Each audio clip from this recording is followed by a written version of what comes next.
So if we go to raids, they're sorted by raid wing. If I go to raid wing 3, then they're sorted in the order of bosses, and it is so much easier. Also, I can make notes. For example, I can make a YouTube video on something, and let's say one fact in the video goes out of date. Rather than remaking the whole video, I can just have a note in the margin, like, hey, as of April 2022, you don't have to do this one thing, etc. So the website, for me, just made sense. Now, I could run ads on the website. You know, those little banners, you know, click here to play, my lord, with some friggin' half-dressed elf on the side of the screen. I could do that. I choose not to. The way I rationalize it is I just basically say that, you know, the Patreon money is helping keep the website ad-free. The website takes it's a couple $100s each year. A lot of the work going into the website is done by Clam, who is generously, you know, I've given him some kickback when I've been able to do so, but most of it is volunteer work. And, you know, just whenever he has time, he helps me run updates.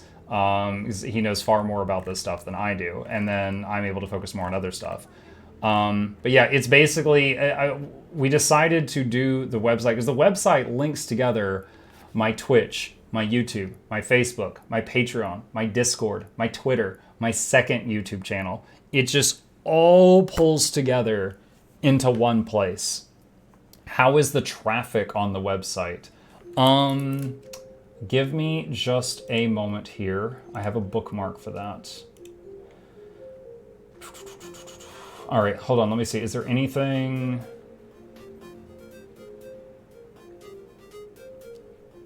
Okay. All right, so right now, like, I think today, like 137 people hit the website via, like, web searches. Like, they searched for something on Google, and Google said, this website has what you need, and we got like 137 people there. So I certainly wish it was better, but it's doing good. It's doing good. A majority, not all, but a majority of what's on the site is promoting a game that is very niche. Yeah, obviously Guild Wars 2. So I'm very, I'm big fish, small pond. I'm very big in that space, but in terms of like gaming, you know, people have heard of Ninja. They've not heard of Muck Pluck. Oh yeah, I love shoes. You know, so it's just different. Let me catch up. Hold on. There was a bunch of stuff in chat before all the baubles. Would you ever use clips from folks in your community? Clips from streamers in your community like Moose and I, as long as the clip fell under your PG guidelines, assuming he has permission. So Errol, so Moose recently posted a clip of his character doing like this constantly. I don't know what was going on. I assume it was just standard Catalyst gameplay. He said it was a bug, and I said, hey, if you're cool with it, I think this would be funny in a Bug Wars 2 episode. Now, I was phrasing it really carefully because I didn't want him to feel pressured by it, because I wasn't trying to like steal his clip, but I was like, if you don't care, this would be funny in a video. If you do care, that's fine. I won't use it without your permission. And he was like, oh yeah, you can have it. And then he totally forgot to send it to me because I asked him to send it to me and he forgot. But anyway, yeah, I actually was thinking about that. Like maybe if I had like an inbox where people could drop bug related clips and just start doing Bug Wars that's more than just me. However, I certainly have no shortage of ideas to keep Noxie occupied with stuff. Like again, we've released a video every single day since December.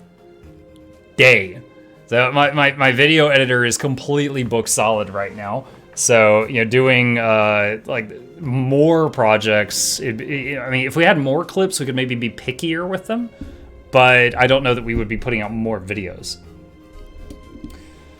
Still need to grab that? Yeah, Moose. I was busy. A quasi idea for the site could be an image link for the Guild Wars 2 referral link. Pretty sure we have one.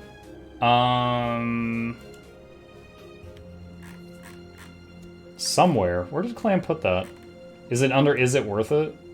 Oh, he put it on the Is It Worth It page. So yeah, the referral link is right there at the top right. But yeah. I mean, we could reschedule somewhere. I did get permission from ArenaNet themselves to include that this was sponsored by ANET, like the ANET partner thing. I asked them for permission to do this, and they looked at the site and said, yeah, that's fine. So I was really excited about that. They gave me their stamp of approval. Because, like, I'm an ANET partner, but that doesn't mean, like, anything I make is ANET partner related. Like, they don't want my kid. Not that I asked. For anyone that doesn't know, there's a new Guild Wars 2 drop of Prime Gaming. Comes with a 2-week Missile Pass. Yep. I need to share my clips of with the world soon. If you're talking around you can do 5-minute short interviews with Guild Wars 2 players. What? I mean, I could. I don't know what the purpose of that would be. You play Guild Wars 2? Yeah. Do you like Guild Wars 2? Yeah! Alright, good talk. Like, what do you hate? The sky scale. Okay. Play the ad. Jesus. So I could do that. Not really sure if that would be good. On a finger scale, how excited about ANET's approval? It was pretty good. I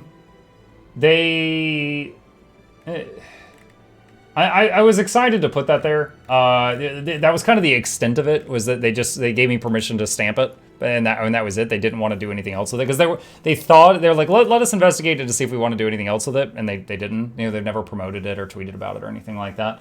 So I was like, that's unfortunate. But again, it's not purely Guild Wars 2.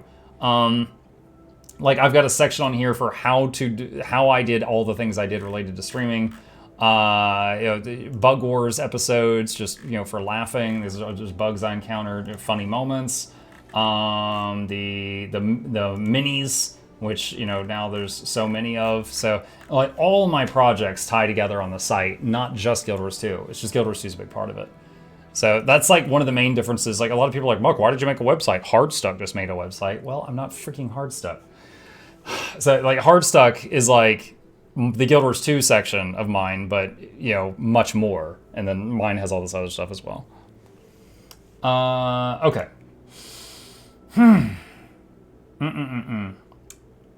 Could you ever see yourself swapping to YouTube? Oh, hold on. I didn't really finish that. So what went into my decision to make the website? 1, I was able to fund it with Patreon. 2, I felt like I needed a better way of organizing the 100+ guides I had made.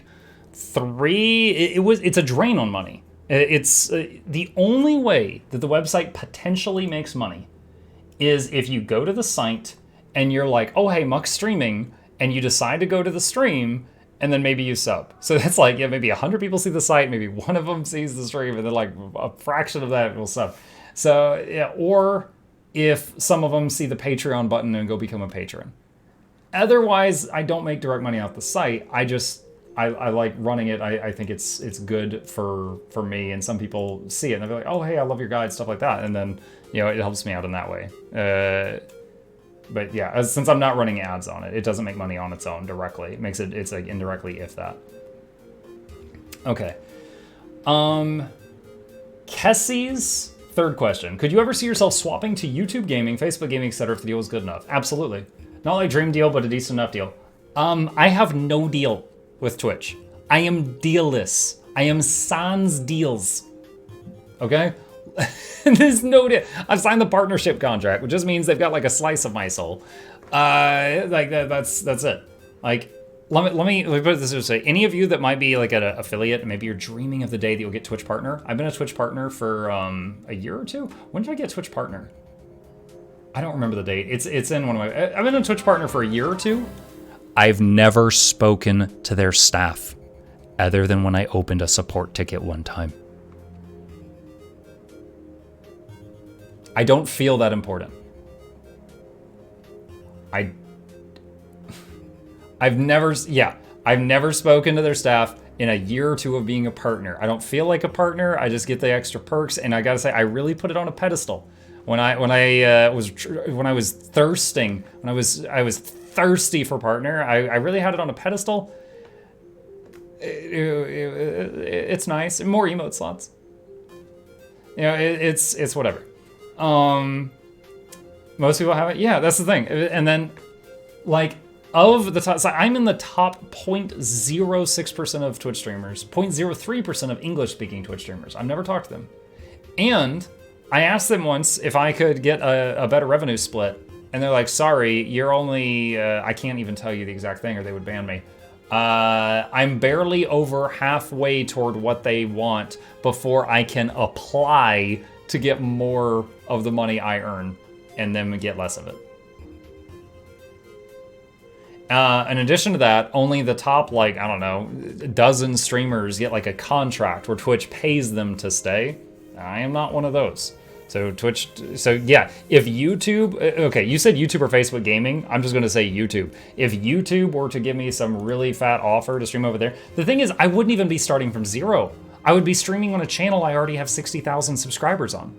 Would I be willing to go over there if there was a sweet deal? Yes.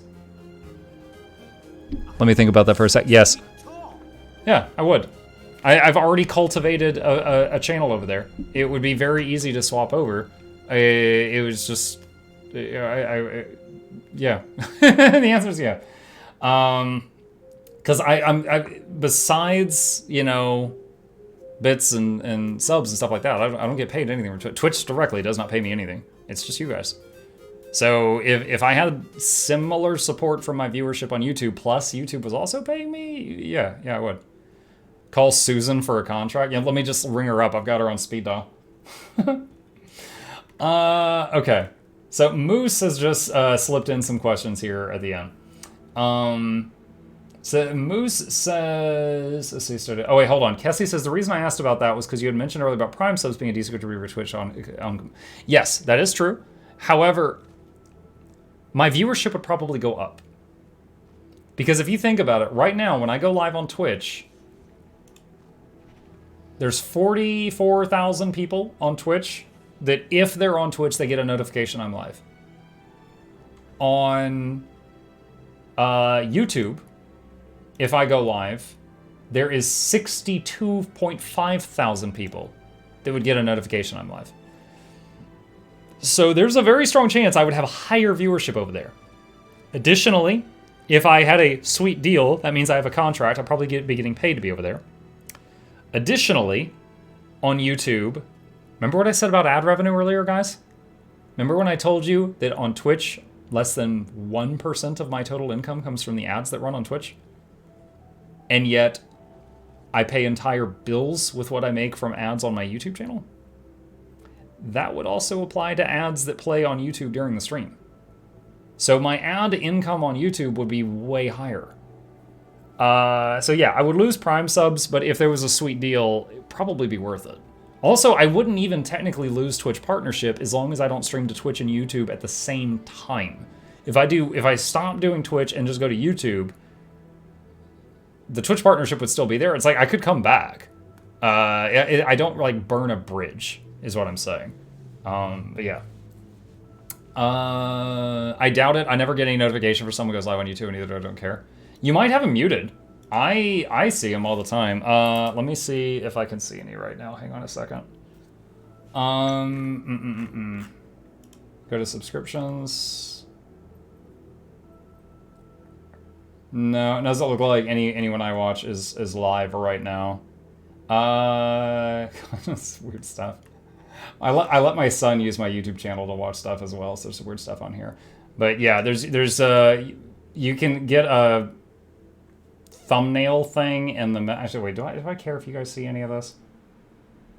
I don't think so. That's fine. All right, so you'll get like a thumbnail in here of someone like streaming, and also like their thing is blinking over here if they're streaming. So it's, and also I would do the same thing I normally do, which is like I would ping my Discord when I go live, you know, ping my Steam group. I could start pinging my Twitter. I haven't been doing that, but I know some streamers that use their Twitter for when they go live. So you might have a thing in your contract that prohibits you from streaming elsewhere. I know many partners have that baked in their contracts. Mine basically says I can't stream to multiple platforms at the same time. It doesn't say I can't stream on other platforms just by doing that. I actually looked at that very carefully one day when Trovo tried to poach me. Trovo offered me money to go over there. However, Trovo... There's like no one on Trovo. There's like no one on Trovo. So I was like, you know what? Yeah, you guys are offering to pay me, but I'm pretty sure I would lose like a lot of my viewership going over there. Is that the same thing as simultaneous or just same time like in the contract? It's basically... Yeah, you basically just said apples are apples. It's the same thing. You can't stream to Twitch plus anywhere else at the same time.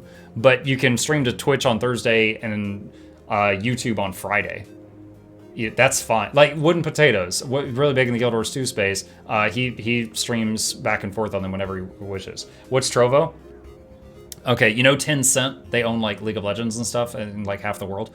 That's their attempt at Twitch. And because they're trying to jumpstart it, they're paying people to move over there. However, you know, if you move over there and you lose a bunch of your viewers, you know, it may not be worth. For me, I decided it wasn't worth it for me. It's like Blender, hey, Ninja, they want. Mark, I saw a thing on Reddit a while back that drew a lot of attention to a smaller streamer, and he got thousands of followers with this man in like 2 days. Sadly, most of them don't really watch him when he's live. Does that hurt his channel? No, it doesn't hurt him, but I've seen that. There was a recent thing where there was some company that makes computers, and they were giving out a free computer, and they drew a name, and it was like an affiliate of someone, and they're like, oh, this person is too small. And they decided, you know, like, we're gonna draw another name. This person's not a big enough creator. And they got so much heat for that, and they've basically gone out of it. They've almost like gone out of business for this. And the person, like, you know, the Twitter as a whole were like, you know, we love this person. And they went to her Twitch, and she went from like hundreds of followers to like 50,000 in like 3 days because of how much, you know, cancel culture basically blew up at this company. They kind of deserved it. Now that's insane. I have no idea how her daily viewership is though. Like if all these people just followed as a result of a meme, I don't know. If she got that big, like the thing is, you can have someone that's really, really freaking interesting and good at streaming, but no one knows who they are. And if they get a chance like that, and then like that wave of people comes over and you can hook them, you just jumped ahead years in progress. However, if you have no one that watches you and, I do apologize, you're boring, and then you get a chance like that, you won't keep any of them. You know, you've got to be able to entertain the folk. For example, the day that I got rated by 10,000 people, I streamed an extra like 8 hours that day. I went till like 4 in the morning, and I think that day I got between 800 and 1,000 followers. They didn't have to do that. I like to think that was like me trying my hardest to be entertaining for these people I just met, and it paid off with like a 10% success rate. That's the most follows I've ever gotten a day. She got a cooler master sponsorship for 6 months. Yeah, she got a bunch of stuff out of it. They got busy to take it away because they're illegal, and so you got something about taxes. Okay, you might know about more about it than I do. Welcome to Arrival. Hello. See, that person knows where the follow button is. All right. So, all right. Moose question. Question number 1. Back when you were a 5-viewer Andy for months, how did you stay focused on being entertaining when you had either 5 silent viewers or no viewers? So, my very first stream, I have it recorded, but I started streaming, and dude, it's so funny going back and watching it, because like my first stream, I started with "Welcome back, everyone. Welcome back. I've never been here before, and there's no one here." But I opened it with "Welcome back, everyone," and I started going. You want to see? It's the oldest video on my YouTube channel. The whole VOD is there. It is trailer trash. You go, and you know, I had a headset mic, so I sound like I'm in a tin can. It's awful. During the first stream, I got raided. I didn't even know what a raid was. I just knew that suddenly there was like 10 people talking in chat, and I loved it. And that's what hooked me. The next month, I had like nobody there, but I had tasted it, chat. I had tasted it. This finger looking good. I had tasted what it was like to hang out with other people that enjoyed the same stuff I did. And by God, I wanted more of it. And so I kept going. But yeah, it was difficult. And the thing, for example, a long time, I thought I had 1 or 2 viewers, chat. They were bots. There's a bot named Commander Root that is in every single channel on Twitch that is gathering analytic data right here. And I have seen some people in their Twitch chat be like, "Oh, Commander Root, you were quiet again today. I'll get you to talk one of these days, buddy. Thanks for being here." And I'm just like, my heart is shattering when I watch that. Play a bit of your first vid for chat. My heart shatters when I watch these people that are talking to Commander Root. I'm just like, oh god, they don't know it's a robot. Play a bit of the first bit. Dude, it's trash. Hang on. There we go. My very first stream. Okay, here's me, and I don't know I'm live. Just a million windows. I'm pretty sure I just played a random YouTube video to see if the audio is working. There's a DMCA strike after 2 seconds. Testing. There's my tin can microphone.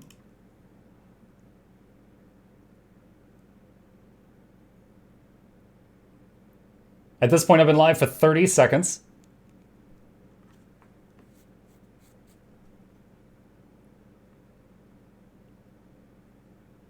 I still don't know if I'm live or not, I'm pretty sure.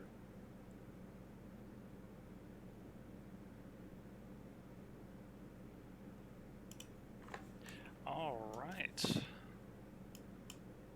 Looks like we are good to go. Hello, everyone. This is going to be a Divinity 2 stream. I thought I said welcome back in this one. Maybe that was the second one. Finally. Alright, so it took a minute. It took a minute of me staring at my screen before I look so concerned. Dude, it was, yeah. So I get in here. Now, I didn't have alerts. I didn't have overlays. This is the first stream. So I'm just playing it. And I think, where was it? Sometime around here I got raided? Onto the head until the physical armor's gone. You can't polymorph something. So if there's one strength I had on day 1, I didn't have trouble talking. Because I was very used to raiding in World of Warcraft and doing server first raids and talking to 25 people that weren't listening to me. So that part came natural. Alright, now he's poisoned, so we're gonna use the heal spell on him. Now again, it was mainly just narrating what I was doing. It's not a big thing. It was not a big thing. But yeah, that was the full trash is there if you want it. But yeah, we all got to start somewhere. But your first one's not even. It's like the first time you do anything in live chat. It's not gonna be perfect. You're gonna start drawing. You gotta get good. You're gonna write poetry. You gotta get good. I'm gonna say I'm not a poetry fan, so it might never get good. But yeah, it's a skill. You know, you'll get better at it the more you do it. Just the biggest thing with new content creators is, oh, when I get a new camera, when I get a new mic, dude, you need to start. You could have been streaming for months by the time you get that equipment. If you keep waiting for the perfect starting stream, you will never start. So there's a random bit of advice.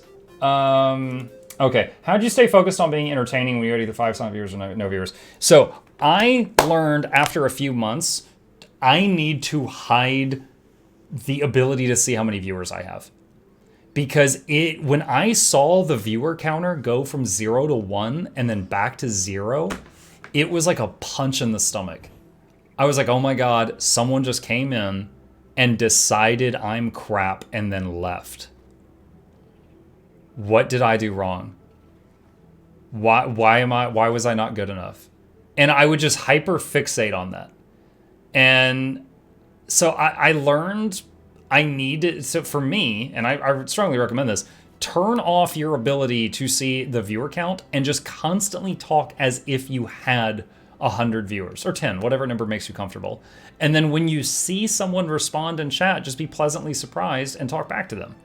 And then at the end of the stream, you can look at the stream stats and be like, oh my god, I had X viewers, you know, and be pleasantly surprised at that point. So yeah, I strongly recommend just assume you always have like 10 plus, but make it to where you can't see it. But you know, do see chat. You don't want to miss chat, and then just do your thing. Try to be entertaining. And here's the thing: if you're always streaming as if you've got viewers, you're gonna get good clips too. Like if something crazy happens and you're like, whoa, you know, and of course you overreact, pogging, or you laugh really loud. If something funny happens, you're just like, oh wow, that's a clip that nobody wants to watch. But if you like laugh really loud, whatever, you know, really show your emotions on your sleeve. Then, you know, even if no one sees it live, they might see it in a good video later. So you definitely want to, you know, try to show what's happening. Hey, Chip. Let's see. Question number 2 from Moose. Do you think uploading VODs as a new streamer to YouTube is a good idea, or is it harmful due to lower quality content? So I mentioned this earlier, but to recap, if you're going to upload them to YouTube, either have a separate channel just for VODs, or if you're putting it on a channel with other stuff, then on that channel, you need to do not ping your whole audience when you upload them, because it'll get annoying. Just have them, uncheck the box to ping your subscribers, and then make them public and put them in a playlist. And so it's clearly labeled so people that want them can find them. Live VODs or something like that. And then each video be like date and what you were doing or something. I don't know. Because you don't want every single VOD to be like, Guild Wars 2 raid night, and it's 700 videos of the same name or something like that. Wow. I was thinking we had like an hour or two of talking, chat, but we're coming up on 3.5. This is going to be such a long... The worst part about the video I'm going to make out of this conversation is I'm going to have to go back through it and make timestamps. I'm going to have to go back through it to make those timestamps. Sucking at something is the first step to being sort of good at something. That sounds like a quote from Dude, Where's My Car or something, but yeah, that sounds like agreeable. Mustache overlay win. I'm going to refund. There's 13 requests in the queue for putting filters in my face. I'm just refunding all of them. I couldn't get to them. Do you use reshade? No. This is just what the game looks like. I'm not using reshade. If you don't mind me asking, how come you stopped raiding others, and when did you select who to raid? No, I don't mind you asking. So early on, so I had some raids go very bad. As crazy as that sounds, I had some raids go very poorly. And I decided I was only going to raid on special occasions from that day forward.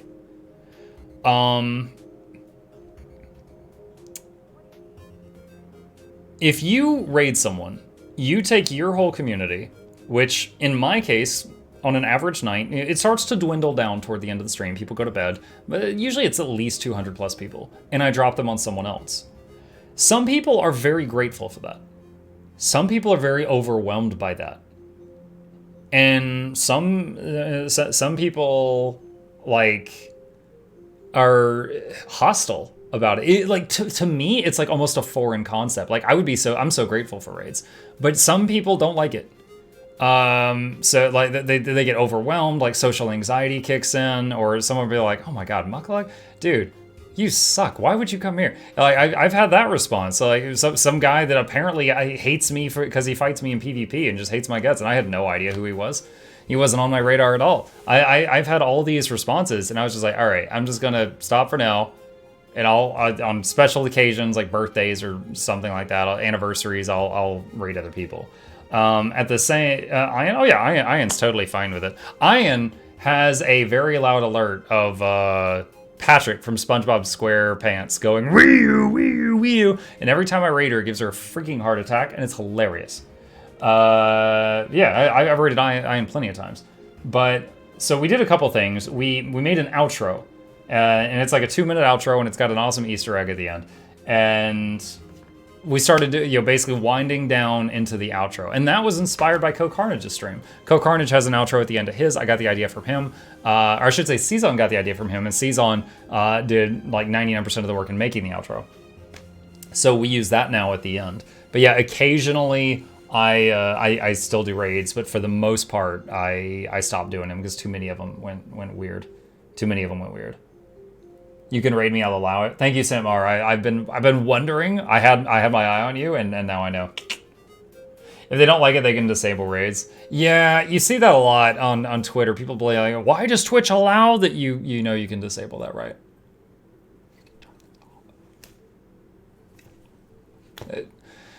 There are some things that are worth complaining about with the platform. That's not one of them. You have control over that. When and if I ever stream, you have my permission to raid me too. Got it. Yeah, technically all of you have a Twitch channel. It's just empty. So I could totally raid your empty channel.